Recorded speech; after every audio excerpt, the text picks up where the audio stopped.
नमस्कार, times of Swaraj में आप सबों का स्वागत है। मैं हूं संतोष सिंह और आज हम टाइम्स ऑफ स्वराज में बात कर रहे हैं। याद होगा मुजफ्फरपुर बालिका गृह, हाल के दिनों में उस पर फिल्म भी बनी है, भक्षक।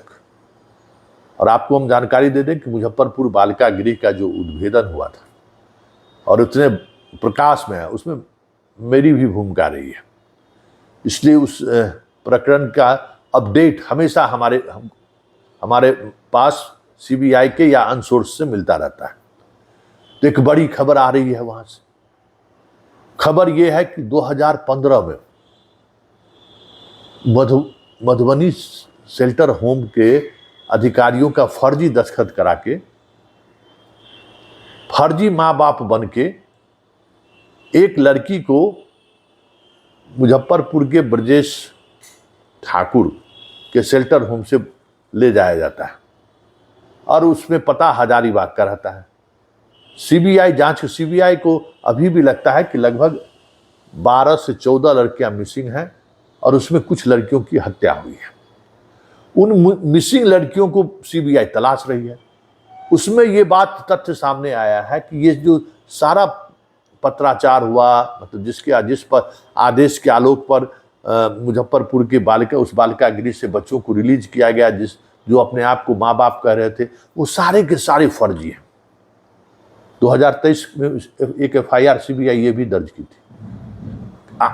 कल अचानक सीबीआई को कुछ जानकारी मिली है और उस जानकारी के बाद लगातार मुजफ्फरपुर और मुजफ्फरपुर के आसपास में सीबीआई रेड कर रही है।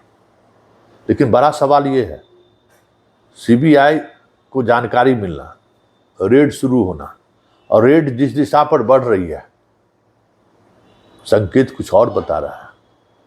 क्योंकि बार बार उस दौर में याद करिए कि कई सफेद पोश का नाम आया था, कई ऐसे लोगों का नाम आया था जिसका सीधा संबंध सत्ता के गलियारे में था।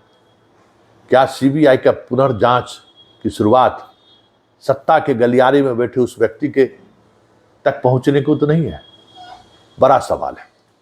क्योंकि जिस तरीके से मामलों में जांच अचानक शुरू की गई है, जांच समाप्त कर दिया था सीबीआई, एफआईआर दर्ज करके सो गई थी सीबीआई, लेकिन अचानक सीबीआई की सक्रियता बढ़ गई है।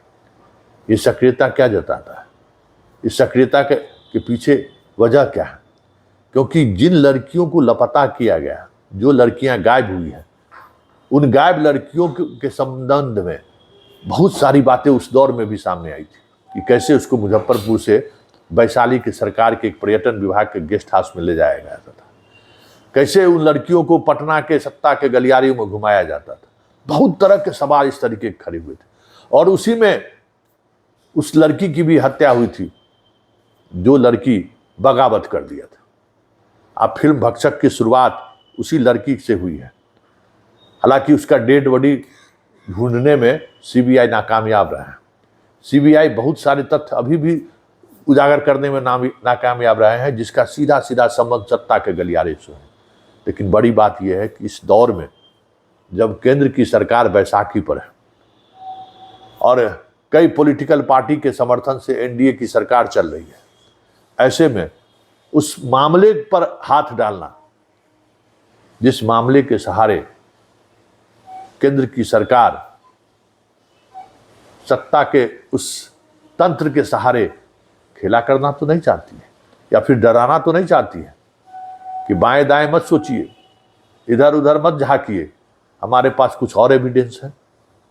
क्योंकि जांच आगे बढ़ी तो फिर खेला होगा। क्योंकि उस दौर में भी इस तरीके के खेल की चर्चा लगातार मीडिया में हो रही थी। हम लोग भी लगातार खबर चला रहे थे कि सीबीआई बड़ी मछलियों को बचा रही है। सीबीआई ऐसे सफेदपोश और अधिकारी, बड़े सीनियर अधिकारियों पर हाथ डालने से परहेज कर रहे हैं जिनके खिलाफ सीधे तौर पर एविडेंस है। लेकिन सत्ता और सरकार तो सर्वोपरि है। वो जिसको चाहे बचा ले, जिसको चाहे फंसा दे। कहने के लिए भले कहे न हम फंसाते हैं न बचाते हैं। तब देखना दिलचस्प होगा कि सीबीआई ने जो अचानक अपनी सक्रियता बढ़ाई है, आखिर सीबीआई किसके कॉलर पर हाथ डालना चाहती है? सीबीआई की नज़र किस पर है? देखने वाली बात होगी, क्योंकि जिस दिशा में सीबीआई बढ़ रहा है उसका संबंध 2024 के केंद्र में जो सरकार बनी है उससे सीधा सीधा दिख रहा है।